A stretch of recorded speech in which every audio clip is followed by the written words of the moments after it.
really to gain. And running backs they have the shortest life of most NFL players. You take the most hits. He's currently projected number 1 running back overall. Some drafts have him going number 5. I mean, some drop him to the mid-20s. I mean, still the first running back going off the board to some mock drafts.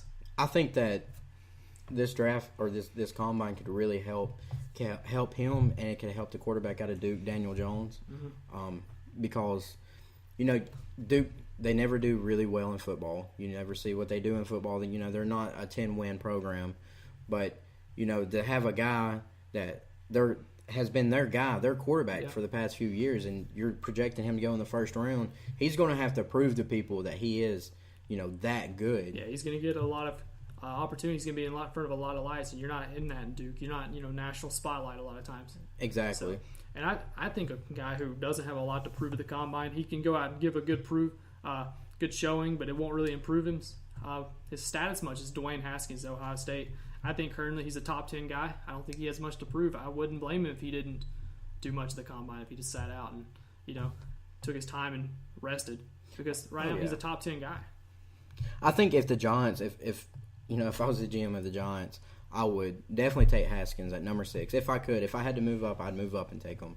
But, I mean, you still have Eli Manning. He has one more year on his contract. Mm-hmm. I think he should play this year out, let Haskins sit behind him, let Haskins learn from Eli Manning. Because, you can argue that Eli Manning has had a very successful NFL quarterback career. So if you draft a guy and he gets to sit behind somebody like Eli, then that's only going to help him. Eli may get a lot of, criticism for his recent years. But, I mean, overall, he's won 2 Super Bowls. Exactly. You can't blame a guy for winning 2 Super Bowls.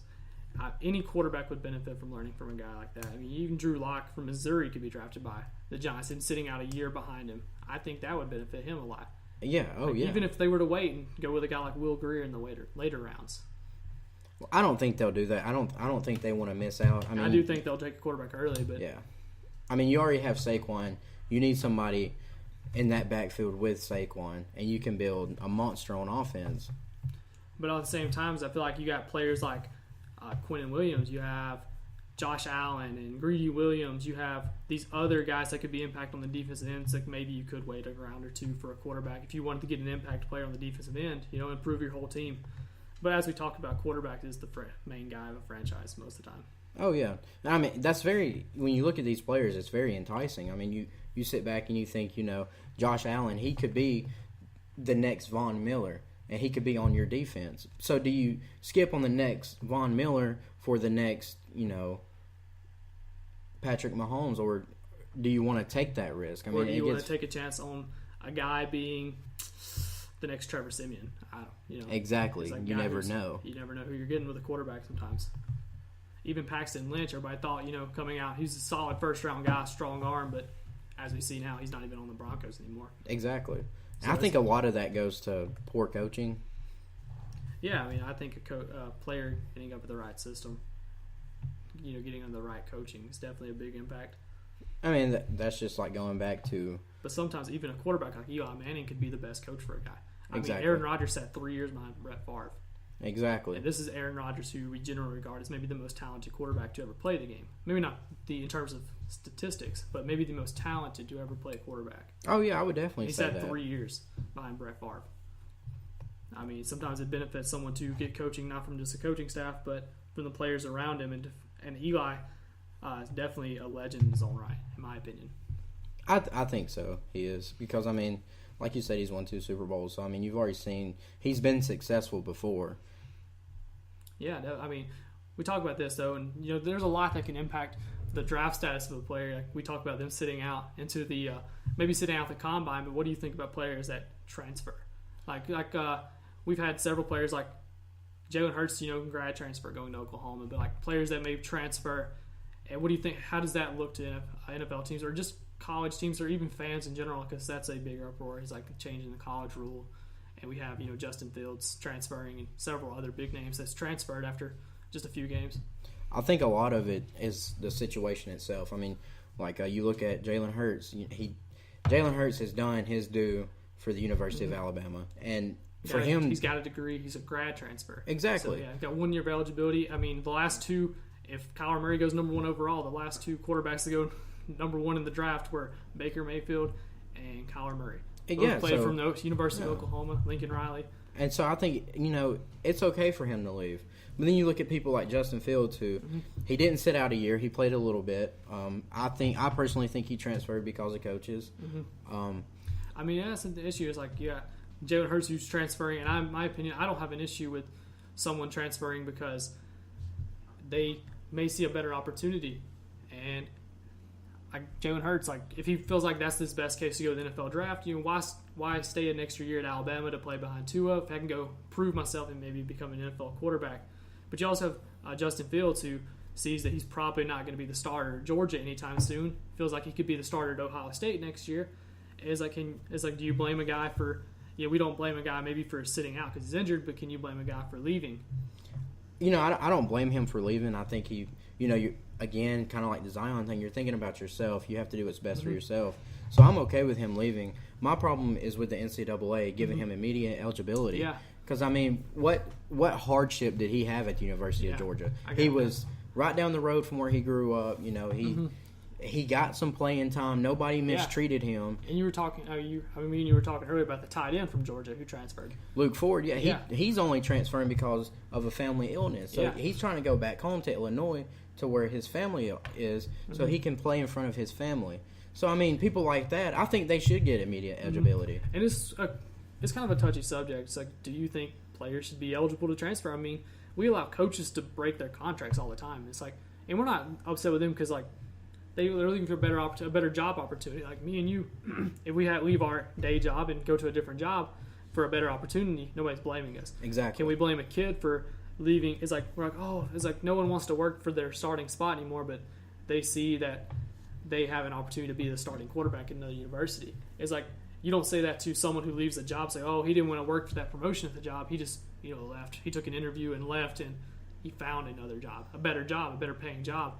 And obviously, you're not getting paid in college, but you have the opportunity to be a starting quarterback like Jalen Hurts, who the last two starting quarterbacks are going to be first-round draft picks. Exactly, and I think you look at it, kind of how you look at the transfer. It depends because Miami, Mark Richt said he was going to come back.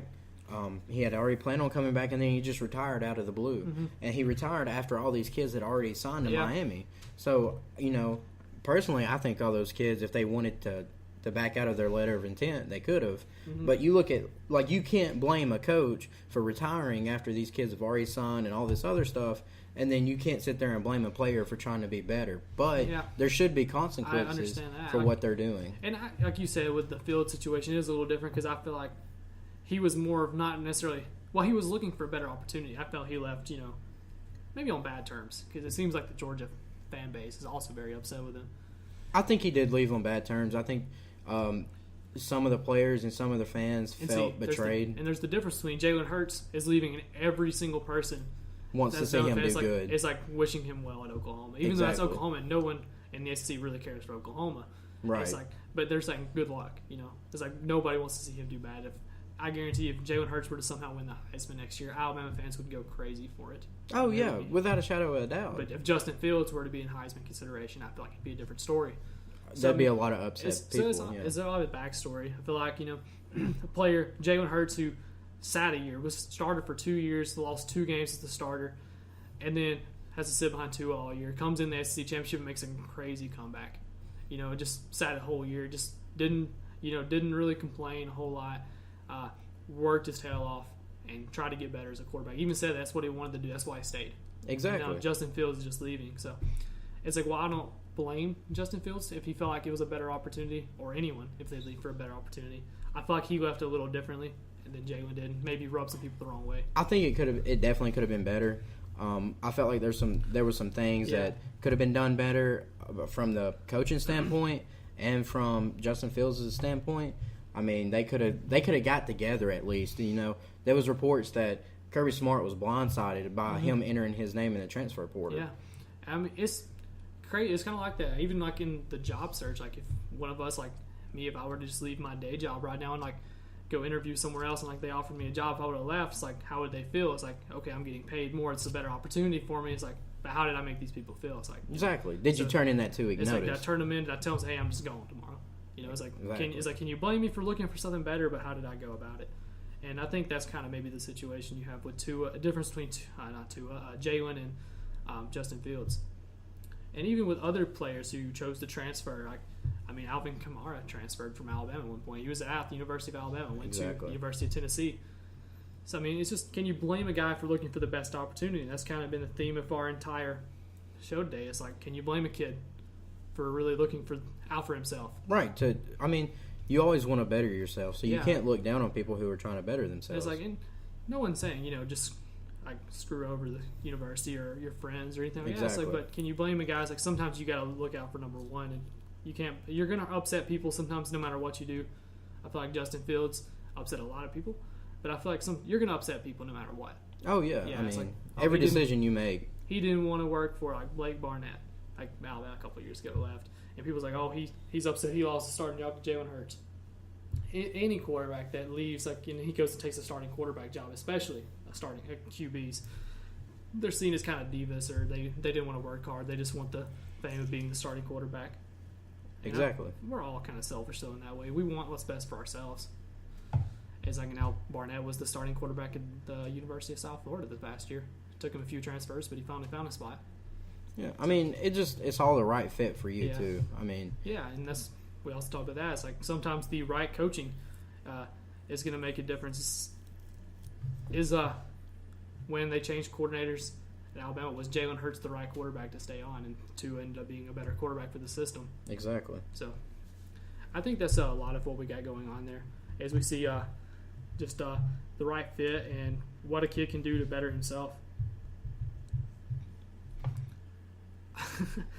Well, I think that's about all we had today. We talked about hit all our main points, and that's all we have for the day. That's all we have for our first podcast. This is the 1056 Sports Podcast. Thanks for tuning in.